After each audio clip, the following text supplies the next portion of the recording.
वह south Korea के सबसे बड़े लग्जरी डिपार्टमेंट स्टोर गुरु की बेटी है, लेकिन असली जिंदगी को महसूस करने के लिए वह अपनी पहचान छिपाकर उसी कंपनी में इंटर्न बनकर काम करती है। काम का अनुभव कम होने की वजह से बेला बार बार गलतियां करती रहती है। यही बात एक नए एम्प्लॉय लियो का ध्यान खींच लेती है। लियो उसकी मदद करने लगता है और धीरे धीरे उसे उससे प्यार हो जाता है। एक बरसात भरी रात लियो हिम्मत जुटाकर बेला से अपने दिल की बात कह देता है। वह अपनी एकमात्र छतरी उसे दे देता है और खुद तेज बारिश में दौड़ जाता है। उसे यह नहीं पता होता कि बेला ने पहले से ही अपने लिए ड्राइवर बुला रखा है। घर जाते समय बेला कार की खिड़की से बाहर देखती है, जहां लियो बारिश में भीगे हुए दौड़ रहा होता है। उसकी सच्ची और मासूम मुस्कान बेला के दिल को छू जाती है। बेला अमीर घर से आती है और उसके आसपास रहने वाले सभी लोग किसी न किसी मतलब से उसके करीब आते हैं, लेकिन लियो उसकी असली पहचान नहीं जानता।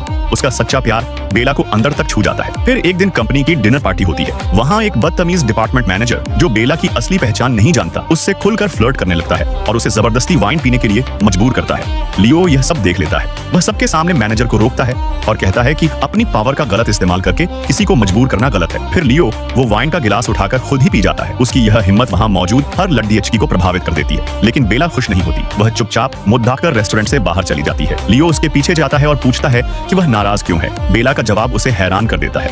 वह कहती है कि लियो हर वक्त हीरो बनने की कोशिश करता है और उसने वहाँ सभी लड़कियों को इम्प्रेस कर दिया। असल में बेला को जलन हो रही थी। इसी बहस के दौरान दोनों अपने असली जज्बात कबूल कर लेते हैं और ऑफिशियली एक कपल बन जाते हैं। लियो की नजर में बेला एकदम परफेक्ट है, शांत, खूबसूरत और शादी के लिए आइडियल। लियो उसे अपने गांव लेकर जाता है। वह गर्व से उसे अपना घर दिखाता है और बताता है कि उसके पापा गांव के मुखिया हैं और उनके पास एक बड़ा ऑनर जड़ है। वह वादा करता है कि वह बेला को एक बेहतर जिंदगी देगा। लियो उसे अपनी माँ की छोटी सी कन्वीनियंस स्टोर पर भी ले जाता है और खुशी खुशी उसके लिए एक सस्ती सी पॉप्सिकल खरीदता है जो वहाँ के बच्चों की फेवरेट होती है। बेला, जिसने हमेशा महंगे डेजर्ट्स ही खाए हैं, पहली बार यह साधारण स्नैक्स ट्राई करती है।